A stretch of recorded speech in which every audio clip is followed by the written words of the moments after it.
Fleitner here with us. She's a historical romantic romance author of the Banished Saga and the Beargrass Spring series. She has attended the San Francisco's Writers Conference, the New England Romance Writers of America Conference, and the Montana Festival of the Book. Ramona has self-published 10 novels since 2014 and is a native of Missoula, Montana. Thank you for coming.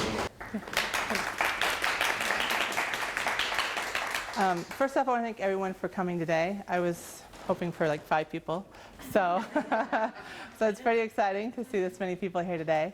I'm going to tell you a little bit about me, but first off, I just want to let you know I have a ton of things to cover today. So what I want to do is I want to try to get through everything that I'd like to share with you and then answer questions at the end. And if we don't have time for questions, I will hang around and answer any questions that you have. So a little bit about me. I'm Ramona Fleitner. I write historical romance and historical women's fiction. I do have 2 series out, The Banished Saga and Beargrass Spring Saga, or series. And I now have 12 books out with about 3 more coming in the next few months. So that kind of brings you to one of the really important topics of being a self-published author is writing in series and writing fast. So the really important thing is to know about, in this topic, this discussion, not going to get into should you traditionally publish, should you self-publish. It is truly a self-publishing talk. That discussion you can read about online for days. So I'm not going to spend the hour on that discussion today.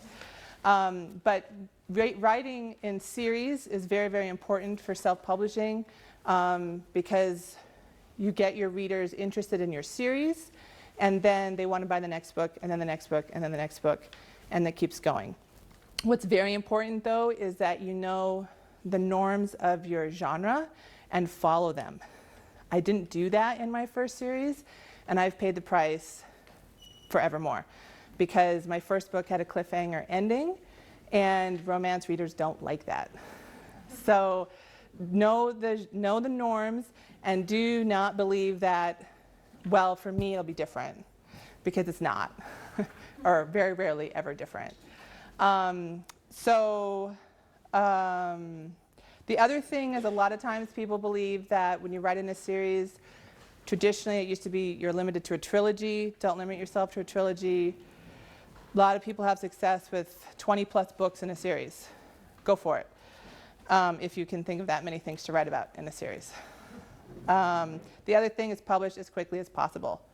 A lot of people try to publish a book a month. I couldn't possibly do that. But this year I will publish 6 books in 1 year. So try to publish as much as you can right ahead of time, so you have plenty of time to edit, get the cover done, get everything done, but publish fast. The next topic, how to write your book. That seems kind of basic, but it's more like what formatting or computer tools do you use to write. No matter what, you need MS Word. And the reason why you need MS Word is because when you send it off to your editor, that's what your editor wants it in, and they're going to send it back to you with all these track changes. And track changes are where you can see every single edit that your editor has made, and you can accept it or decline it. But they will not accept it in another format. So no matter how else you write it, by hand, in Apple's system, which I forget the name of it, I think it might be called Pages, doesn't matter, your editor wants Word. MS Word can be really clunky when you're writing a 100,000 word novel, or in my case, I wrote a 167,000 word novel in MS Word. It's really long to remember where a scene is. So there is a software out there called Scrivener that a lot of authors love. And so what Scrivener does is you can do it scene by scene and then move scenes around. You can have a world page where it has all of your characters and what they're like and what the town's like and all these different things. I found Scrivener very hard to use. And it takes, for me, it was taking hours to figure out how to use it and hours that I would rather be spending writing. So I own Scrivener, I just don't use it. Scrivener's about, I think, $49 to purchase. But a lot of authors swear by it. Even if you have Scrivener, you have to put your document into Word to then send it to your editor. Just remember that. A lot of authors use Dragon Dictate because they're getting carpal tunnel or they're having trouble with writing, so they're trying to dictate. I tried Dragon. I have a very hard time using Dragon because it's not how I write. I don't think he entered the room, comma, because you have to say everything out loud, including the comma and the exclamation point, and I find it very difficult. Also, Dragon doesn't work great on a Mac, and that's what I have.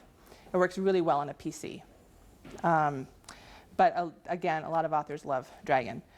And then there's something called, there's two things out there that a lot of authors use to help with grammar. One's called ProWriting Aid and one's called Grammarly. Lately, authors are liking ProWriting Aid a lot better.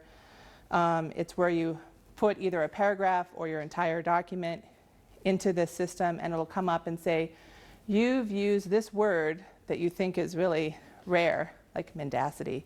You've used this word 10 times in your document, which you should probably use it once. And so it kind of helps you figure out your overused words, all your passive tense, those kinds of things. I highly recommend, though, you read the terms of service to both ProWriting Aid and Grammarly because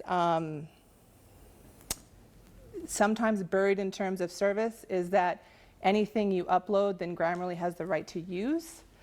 And I'm very hesitant to give away my writing in any way. Always back up your writing. I back it up 3 ways. I back it up in the cloud. I back it up on an external hard drive. And then I also have this computer system that automatically backs up my computer. I do not want to be the person that's running into my burning apartment building trying to get my computer. There are pictures of writers doing that. So can you remember, and I'll ask you at the end? Okay. So moving on, how to prepare your book. There's a few ways to do that. It's formatting. So when I first started my books, formatting was really, really hard. A lot of times you had to hire a formatter or you had to really spend hours learning how to format your book on your own, which took a lot of high-tech computer skills I didn't have. So I hired a formatter. The problem with hiring a formatter is that every change that you make, you have to go back to the formatter, have them change it, and then pay them again a little fee to change it. So, so that's the problem with having someone format the book for you.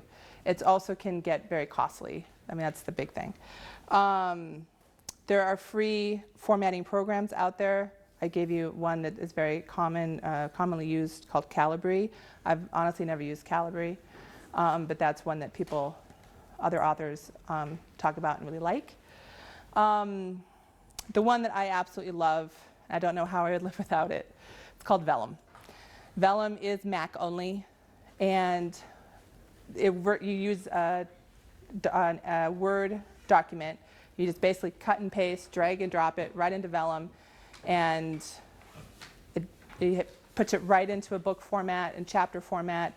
It separates out scenes for you, has pretty little breaks in the scenes, like little squiggles that are really pretty. You can put in your back matter, and rather I used to put aside an entire day to try to format a book. Once I tried to start formatting my own books, now I put aside an hour, and then I can go back at any time and adjust the back matter, which is really important. Like when I have a new book coming out and I want people to go and buy or pre-order my next book, I can go and adjust that at any time. I don't have to say to my formatter, do you think you can get to that next week or whatever? And it's a one-time fee. It's $249, but that's for both ebook and print, unlimited use for as many books as you ever write.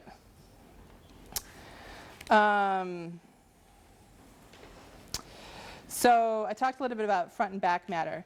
So front matter is when someone first opens your book and they see what's at the very front of your book. A lot of authors will put what they call a call to action there, saying if you like my writing, sign up for my newsletter, get this free ebook. That's a call to action in the front matter. A lot of times people just think of front matter as being, you know, the chapter numbers and that kind of thing. But you can add things to the front matter, or the dedication and that kind of stuff. But you can add calls to action, which helps get people on your newsletter. The back matter is also very powerful. Because so when someone gets to the back of your book, they've read your book. Hopefully they've liked your book, so they got to the back of your book. They didn't stop at chapter 2 and say, I don't want to read anymore. So they got to the back, they liked it, and so now you really want to hook them into your newsletter, you want to hook them into your next books, you want to get them in there. Now there is a slight problem with Amazon. Amazon, when you get to the last chapter, Amazon will kick you out to an ad, and that they're promoting the books that they want you to then buy. They will not go on automatically to the back matter that you have there. So if you have a preview to your next book, Amazon will not show that right away. So it comes up as an ad, and then you have to actually click that ad off and then keep going in the book. And so a lot of sales or pre-orders or further views are lost. So what I always recommend doing is if you have a pre-order or a preview to your next book coming up, make that preview another chapter in your book. And it's very easy to do in Vellum. You just make it so either the book ends at chapter 14, make your pre-order or your preview to your next book chapter 15, get rid of the chapter number and title it preview. But Amazon sees that as another chapter. So then it keeps going, and then people will see your preview, which is what you want. And then after that, you can have your other books by Ramona Fleitner, find me on social media, follow my newsletter, all those other pages. But what you really want them to do is you want them to keep finding your next books. So at the end of every book, you should have a link to the next book in the series, which is really key.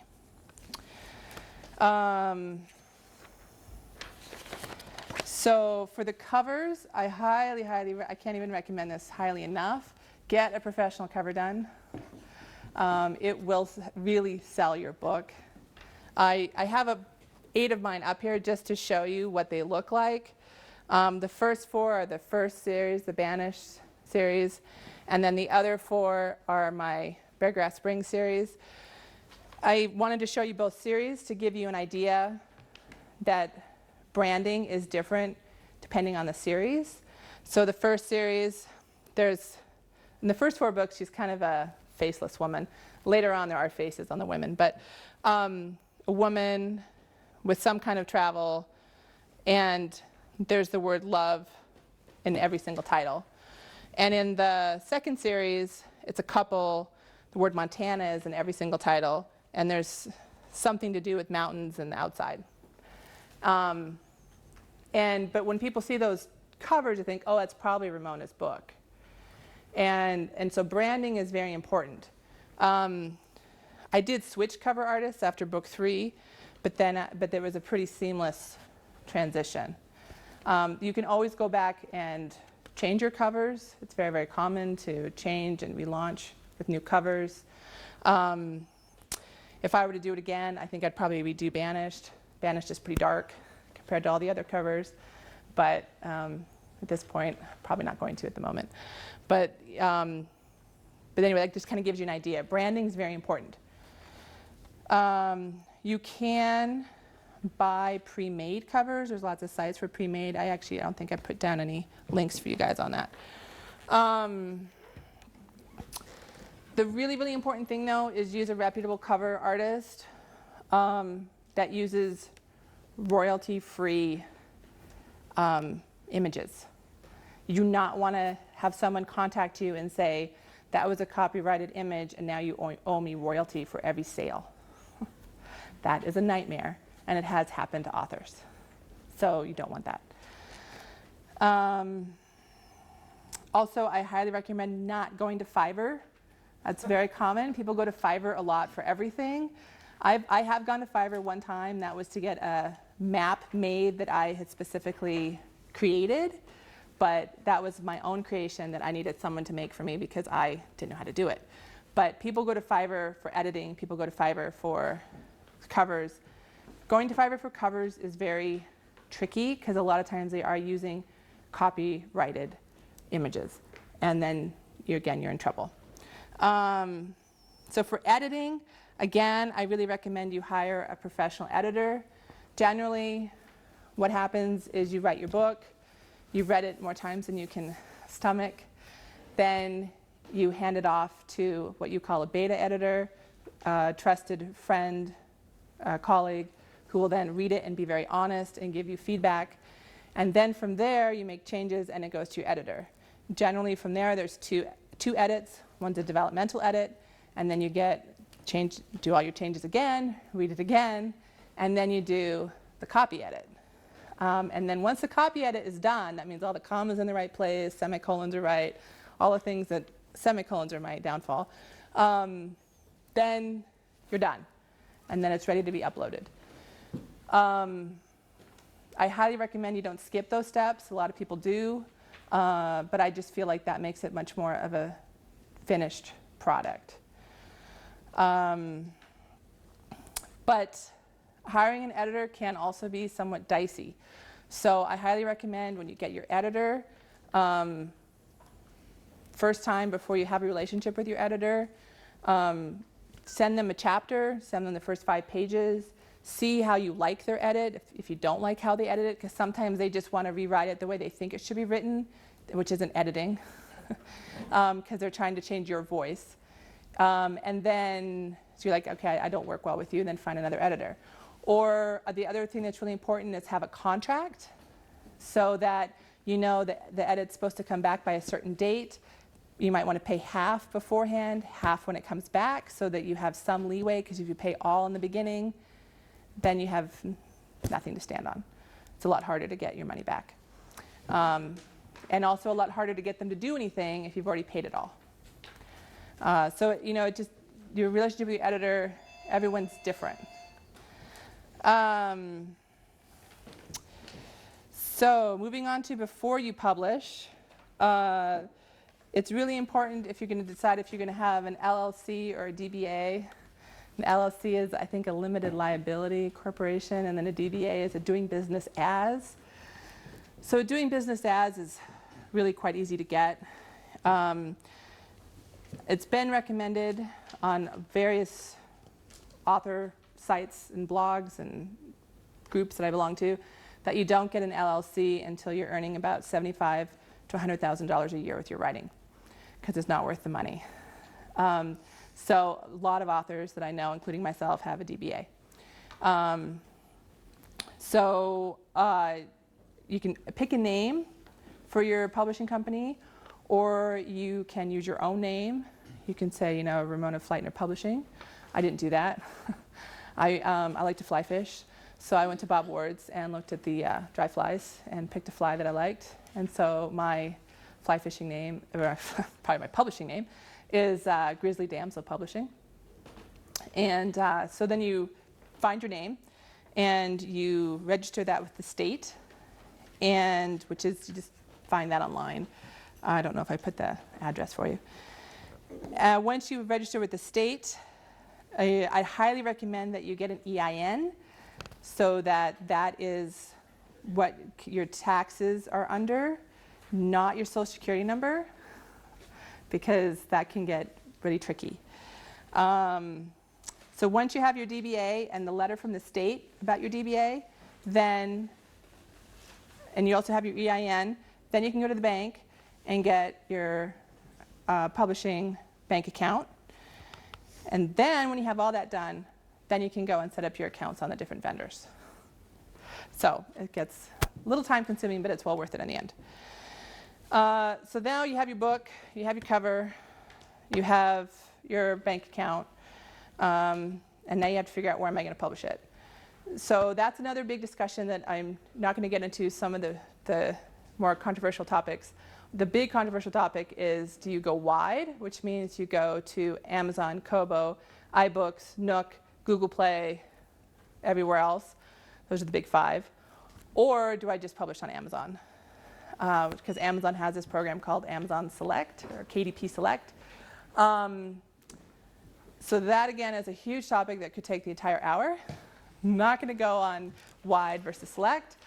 That is something, again, I'd highly recommend you read about online. And it's a very, very personal decision. I have gone wide since day one because I am someone who likes to have more than one company involved in my publishing life. And so right now that's actually working out for me. About 54% of my sales are Amazon and 46% are everyone else. That's pretty good. A lot of people, it's like 88% Amazon and 12%. So right now it's working, but it's very hard to build up readership on other platforms because Amazon has got really an amazing platform for building up readership. So I gave you the links of where to upload, because you just don't go to Amazon.com and upload a book. They have a special site to upload. Every place has a special site. So that's where it can also take you a lot of time to find those sites. So that, I think, will be very helpful time-wise for you guys. The key is that you never pay someone to publish your book. It's vanity publishing. You're always going to lose. Because once you've paid someone, given them money, signed a contract, they no longer have any interest in you. They will not promote your book. They won't do anything for your book. And then you're stuck in a contract. And sometimes it's God knows when you're going to get that right back to your book. So I highly recommend you never do that. ISBNs or ISBNs. You don't need an ISBN for an ebook. I put an ISBN on every book that I publish. The reason I do that is because that way it's easy to track how many books have been sold, and the off chance that you ever make a list, the USA Today or the New York Times. You know, hope looms eternal. But paperbacks, you have to have an ISBN. And so Amazon is currently where I publish my paperbacks. I used to use another service that just closed down, so now it's under KDP. But they have the service where you can use their ISBN and not have to buy your own. The problem with that is if you use Amazon's ISBN, they are the publisher of record, not you. And I want to be the publisher of record. It's my book. So if I put all this work into it, it's not Amazon's book, it's mine. So I get my own ISBNs. ISBNs are expensive. They have a sale right around Black Friday every year. Buy your ISBNs then. Because I think they're something like at least $10 a piece. So if you need 2 ISBNs per book, it just adds up. I bought 100 a few years ago thinking, oh, I'm never going to go through 100. I've already gone through 35. So you will use your ISBNs if you write a lot of books. Copyright, a lot of people think, oh, I don't need a copyright. It's no big deal. A lot of plagiarism out there. It's really worth having that form from the Copyright Office saying this is my book. You have to send in 2 copies of the best form to the Copyright Office. So if the best form of your book, if it's printed book, you have to send them 2 printed copies. It will take you at least 9 months to get your certificate, but it's worth it. Because Amazon sometimes asks for proof of being the author, the copyright. Paperbacks, Amazon and Ingram. I use Amazon. It's very simple. Ingram, if you use Ingram will get you into, easier to get into bookstores, easier to get into libraries. But every time you set up a paperback on Ingram, unless they have a special, which about twice a year they have a special, it's $50 per setup per book. So it adds up.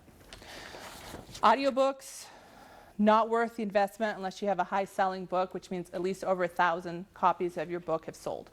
So unless you really have a book that's selling well, it's really not worth the money. Because you pay the narrator, and it takes the narrator about 12 to 15 completed hours, and each hour is between $150 to $300 minimum. So it's a lot of money to pay. Or you can narrate it yourself, but you have to be very good, very precise, just remember, and I'll get back to you, I promise. Yeah, but this is specifically to that. Right now, ACX lets you get a producer and go 50 with them. No, they do allow that. They do allow that, but most narrators aren't doing that anymore. They want money up front. So it's a challenge. Moving on to keywords and niches. So when you're setting up your book on Amazon and other places, they're going to want to know what keywords are. So keywords are, so for example, my 5th book in the Beargrass Spring series comes out in November. It's a holiday book, holiday romance, Christmas, second chance at love, all those things. Those are keywords, metadata words. You put those in, people are going to search for that. Holiday romance, Western Christmas romance, second chance at love, and then that'll pop up. So you need to know your keywords, your metadata. And so there's 2 things here that kind of help find them. KDP Rocket helps find keywords that readers are actually using to search for books in Amazon. And then Klytics tells you what niches and genres are hot right now, or which ones are saturated. So I didn't ask this question, but how many here have written a book? Excellent. How many have written 3 books? 5 books? Great. 4? Good. Excellent. How many have a newsletter? Okay. So newsletters. The reason why newsletters are important is you own it. You can depend on Facebook. You can depend on Amazon sending out a new release. You can depend on BookBub sending out a new release. But if you have your own newsletter and you know who your fans are, you can reach them at any time. And you own that list. You don't have to worry about something like Facebook all of a sudden disappearing because the government decided they didn't like it. It's your list. And so it's very important that you start trying to build up your list. It's going to be very small in the beginning. It's very, very frustrating building up your list, but slowly it does build. I put here 5 different ones you can use. I highly recommend you start with MailChimp because the first 2,000 people on your list are free. And so that's just a good bargain. The other thing to know is when you send out a mailing to your subscribers, it's against Amazon's terms of service to put a link in it saying, my book's out, and go to Amazon and have a direct link to Amazon. It's against Amazon's terms of service, and they can close your account on Amazon if you do that and they catch you. So there's a thing called Pretty Links where you go on your web page, which we'll talk about in a second. You go on your web page and you have a pretty link there, and it says www.ramonafleitner.com/untamed Amazon, or Amazon Untamed. And then you click it and it's 1 second on my web page and then it goes immediately to Amazon. But that's a workaround. So people never know they're going to my web page. They just go automatically to Amazon. But Amazon is fine with that. So I would look into Pretty Links. Who here has a web page? Okay, yeah. So web pages are important. As an author, I highly recommend you get a WordPress.org web page because it's much more functional than a WordPress.com. And WordPress are relatively easy to use, pretty functional. I have some things there that I think every page should have. Every web page now has to have a privacy and cookie policy page to be in compliance with the GDPR that came out in Europe in May. If you don't know about GDPR, Google it, and you can go down the rabbit hole for a few hours. You can try to make your own web page. I tried that, and it was a disaster. They also, I'm glad no one saw it. I'm glad no one knew who I was then, because it was really, really ugly. There's another company out that has a thing called Author Cats. It's basically WordPress, but it has everything an author would need. And you can kind of buy into the template and help set it up for you. Or you can get a designer. So you can try to find a designer that will help you. They can get expensive. That's the problem with designers. BookFunnel is really great because a lot of times we give out free incentives to our readers. Like, here's a free story. Like, I like to give out a free Christmas story every year to my readers that has to do with the novels, but doesn't go to anyone else. And it ties into my novels, but it's just like a bonus. Like, kind of like here's your Christmas gift, little 10,000 word little story for you. And so I put it on BookFunnel, and they can go to BookFunnel and download it. And it downloads to every e-reader type. And I don't have to worry about getting emails from readers saying, oh, I don't know how to download it. Can you help me put it on this certain platform?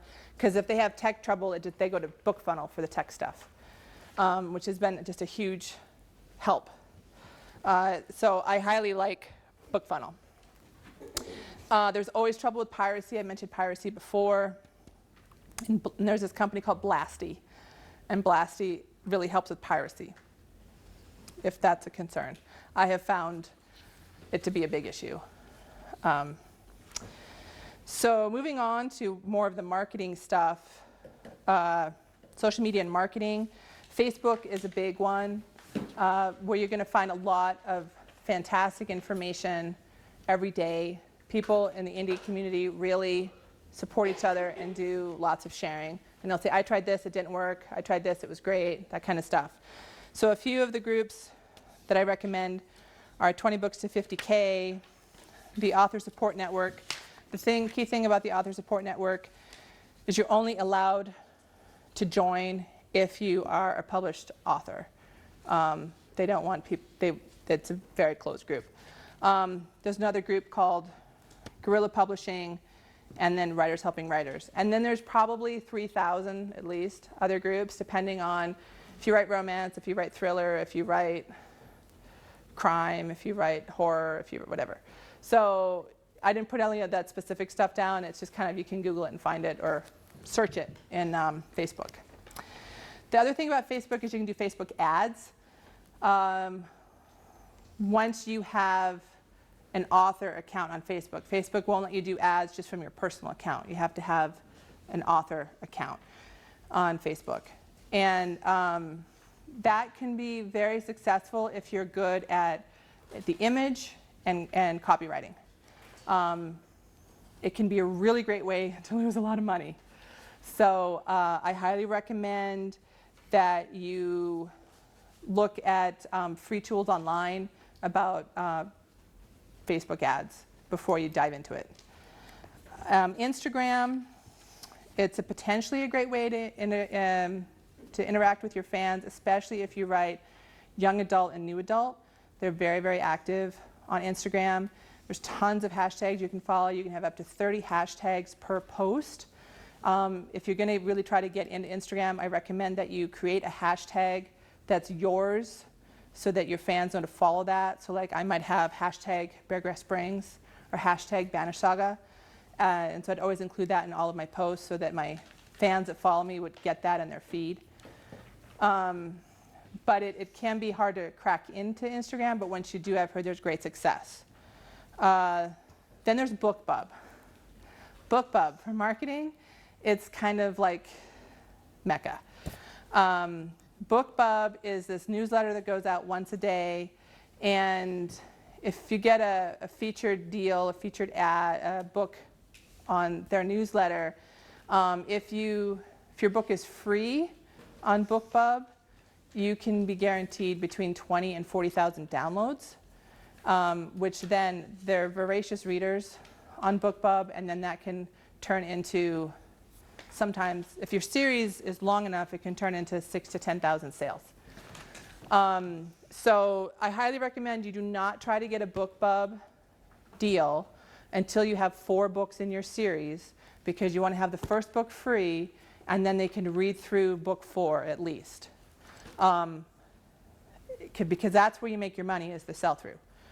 The other thing is, I have tried a 99-cent deal on BookBub, and it wasn't nearly as successful. So it's free. That's what you want. You want the free deal.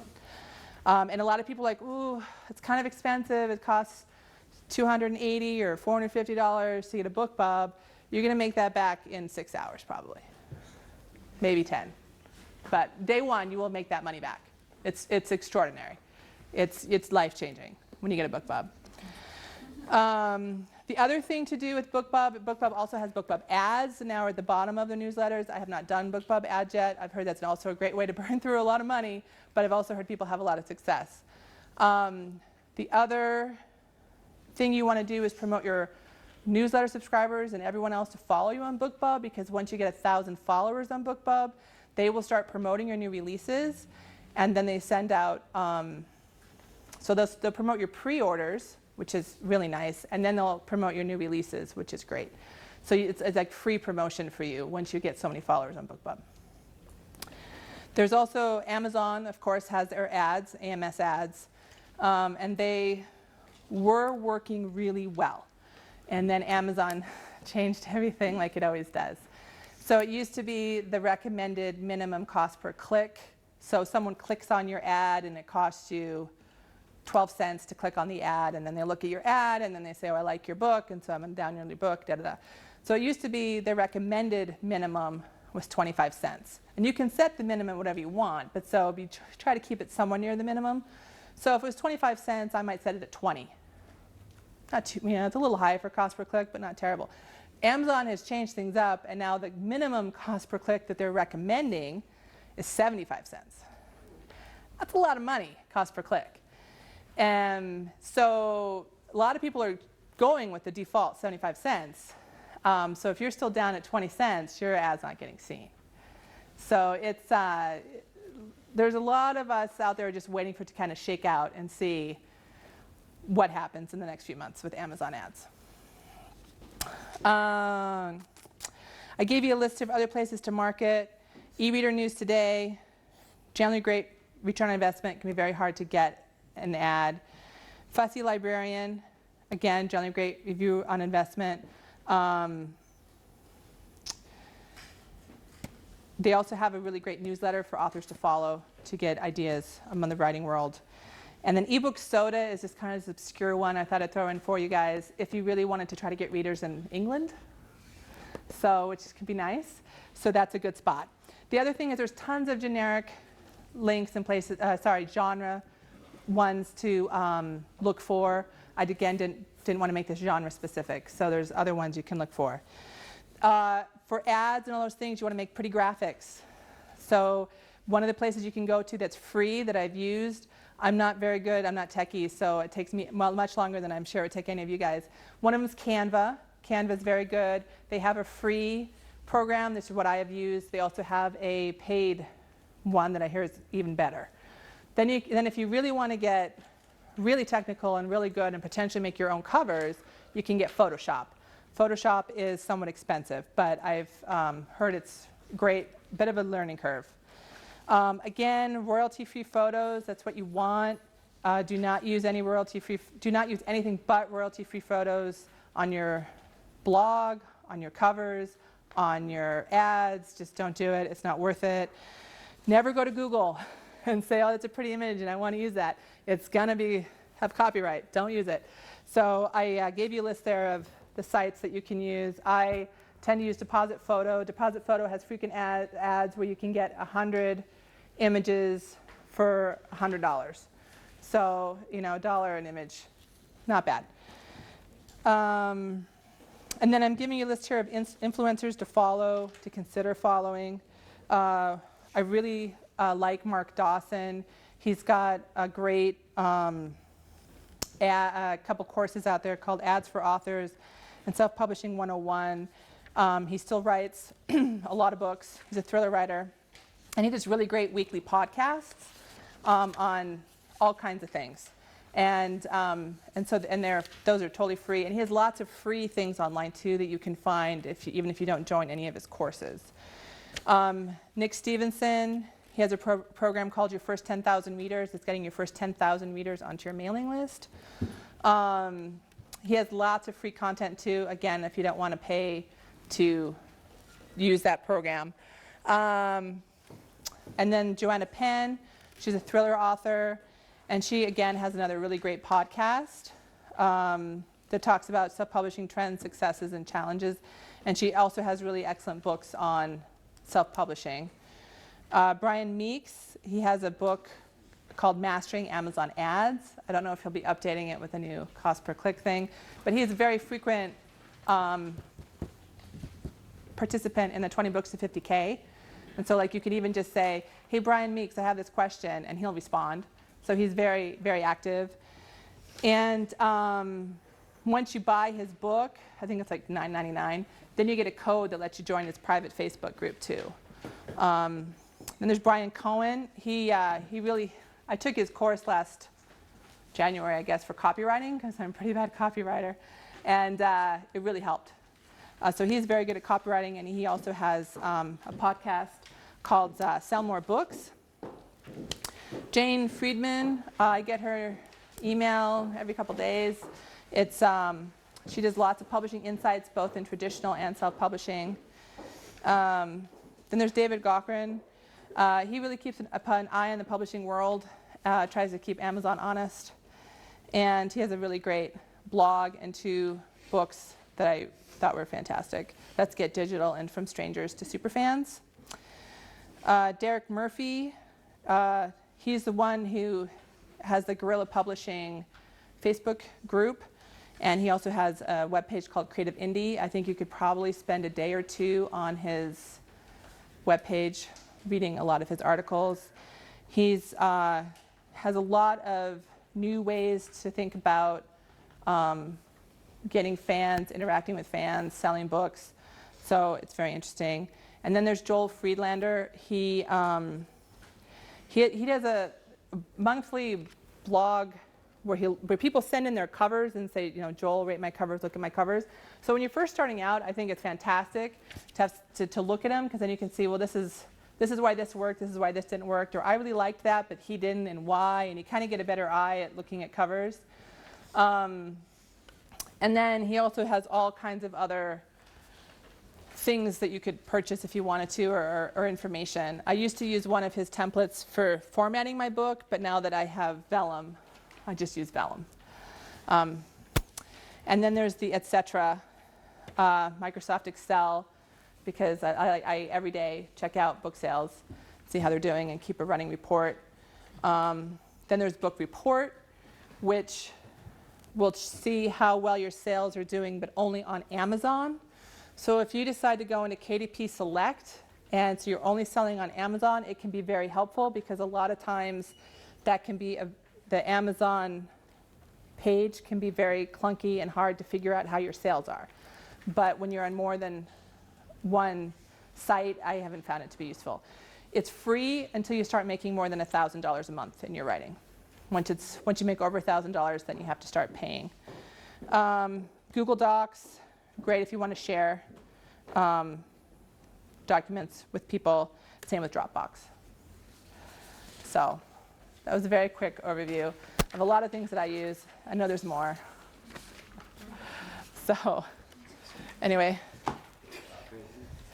Okay, yes? Really important, if you have a Macintosh, try Ulysses. Try it for a month. Ulysses? For free. The thing about it, I'll just tell you one good thing about it. You don't even have to worry about formatting. No vellum, no nothing. It has templates. And what I really like about it is if I do a book using one of the templates, it puts, all you have to do to make an index is put a pound sign in front of your chapter title. And it will put the index technically at the back of the book. Amazon will show the index when it shows it. But if somebody downloads a sample, they don't have to look at chapter 1, chapter 2, chapter 3. Right. It'll be at the end of the ebook. So is that just Ulysses.com? Yeah. Okay, excellent. Yeah, I hadn't heard about that one. Beautiful. Is that pretty new? I got it about a year and a half. Okay, excellent. Any other questions? For book covers, is it recommended that you use like people book or do you? Well, it depends on genre. Yeah, so romance, it's highly recommended that you use people. It's also generally recommended that you have a guy in romance on your cover. So again, I did not follow that in my first series. But yes, so I would, that's why it's really important that you know your genre and know, because like if you're writing paranormal romance, you're probably going to want to have a werewolf or something on it, right? So that's why it's really important you know your genre. Yeah. Any other questions?